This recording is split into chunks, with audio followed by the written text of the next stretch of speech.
Hi friends, আমি Shastri cookbook থেকে আপনাদের স্বাগত জানাই। আজ বানাবো আমি কেক পুডিং। বাচ্চাদের বার্থডে কিংবা আপনাদের ম্যারেজ অ্যানিভার্সারিতে ঘরের কিছু উপকরণ দিয়ে বানিয়ে ফেলুন কেক পুডিং। তো কিভাবে আমি বানাই চলুন আমাদের সাথে, আর পুরো ভিডিওটা দেখতে থাকুন।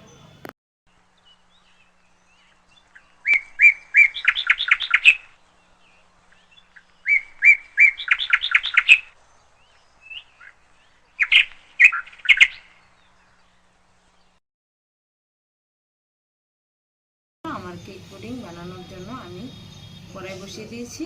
এখন দিয়ে দেবো এখানে 500 গ্রাম দুধ। এখানে আমি ঢেলে দেবো।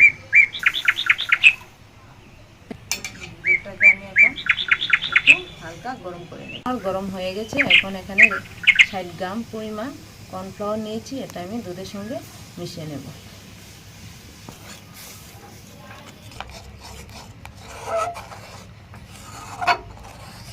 কর্নফ্লাওয়ার আমার মিশানো হয়ে গেছে।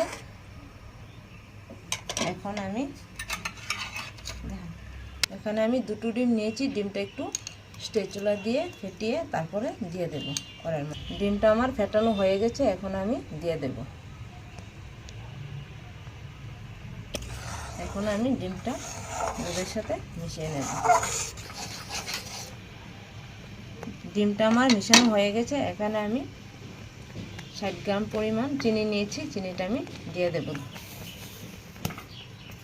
এখন আমি হাতা দিয়ে আবারও নেড়ে নেব। এখানে লবণ নিয়েছি, আমি অল্প লবণ দিয়ে দেব। আবারও চাশনি দিয়ে আমি এটাকে নেড়ে দেব। যতক্ষণ না এটা ঘন এবং আটালো হয় ততক্ষণ আমি হাতা দিয়ে নাড়তে থাকবো। এখন আমি ইয়েলো ফুড কালার নিয়েছি, এটা আমি দুধের সাথে মিশিয়ে দেব। তো আমি ফুড কালারটা এখন দুধের সাথে মিশিয়ে দিচ্ছি। এখানে 1 টেবিল চামচ ভ্যানিলা এসেন্স নিয়েছি। আপনারা চাইলে ভ্যানিলা এসেন্স না থাকলে এলাচ গুঁড়ো দিতে পারবেন। ডিমের গন্ধটা যাতে না থাকে তার জন্য আমি এখানে ভ্যানিলা এসেন্সটা ব্যবহার করেছি।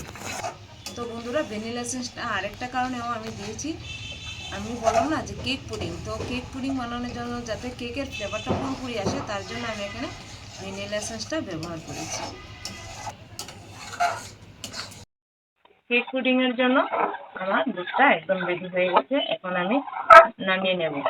তো আমার রেডি হয়ে গেছে কেক পুডিং। এখন আমি বাটির মধ্যে নামিয়ে নেব। তো বন্ধুরা, আমি এখানে বাটির মধ্যে অল্প একটু বাটার মেখে রেখেছি যাতে পুডিংটা সুন্দরভাবে মিশে যায়। আমি বাটির মধ্যে ঢেলে নেব। রেডি হয়ে গেছে কেক পুডিং। তো এখন আমি এটাকে 4 ঘন্টার জন্য ফ্রিজে রেখে দেব। 4 ঘন্টা পরে আবার ফিরে আসছি। ফিরে এসেছি ইশাশ্রী কুকবুক রান্নাঘরে। তো পুডিংটা বানিয়েছি, তো এটা আমি 4 ঘন্টার জন্য ফ্রিজে রেখেছিলাম। তো এখন ফ্রিজ থেকে বের করে নিয়েছি, তখন আপনাদের সামনে এটাকে বের করে কেটে দেখাবো। তো আমি এখন কেক পুডিংটাকে সাইড দিয়ে কেটে নিচ্ছি।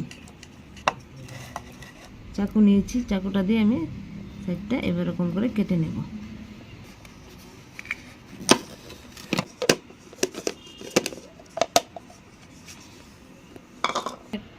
বন্ধুরা দেখুন আমার কেক পুডিং কীরকমভাবে তৈরি হয়ে গেল। তো ওখানে আমি এটাকে একটু ডেকোরেশন করে নেব। তো বন্ধুরা, আমি কেক পুডিংটাকে একটু ডেকোরেশন করার জন্য আমি কাছে কিছু নেই, তো আমি এখানে একটা চালনি নিয়েছি। তো চালনিটা দিয়ে আমি এটা ডেকোরেশন করব। বন্ধুরা, ডেকোরেশন করার জন্য আমি এখানে নিয়েছি গুঁড়ো দুধ। এখানে আমি 50 গ্রাম গুঁড়ো দুধ নিয়েছি। তো এটাই দিয়ে আমি এখন ডেকোরেশনটা করে নেব। আমার কাছে অন্য কোনো চালনি ছিল না, তার জন্য আমি এটা আটা চালার যে চালনি এটা দিয়ে ব্যবহার করে নেব। তো আপনারা চাইলে অন্য চালনি দিয়েও এটার উপর ডেকোরেশন করে নিতে পারবেন। ঢেলে দেব, দিয়ে ডেকোরেশন করে নেব।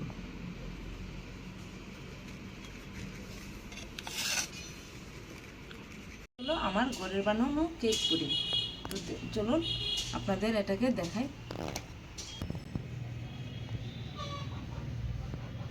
তো বন্ধুরা দেখুন কি সুন্দরভাবে আমার কেক পুডিংটা হয়ে গেছে। এভাবে আপনারা বাড়িতে বানাবেন।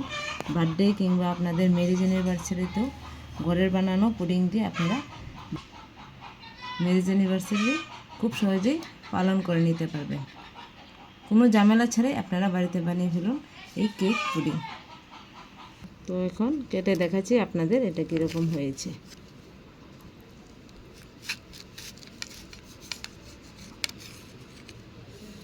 আর কেক পুডিংটা কীরকম হয়েছে এখন হাতে নিয়ে আপনাদের দেখাই কীরকম সফট হয়েছে এবং স্পঞ্জি। এই যে দেখুন,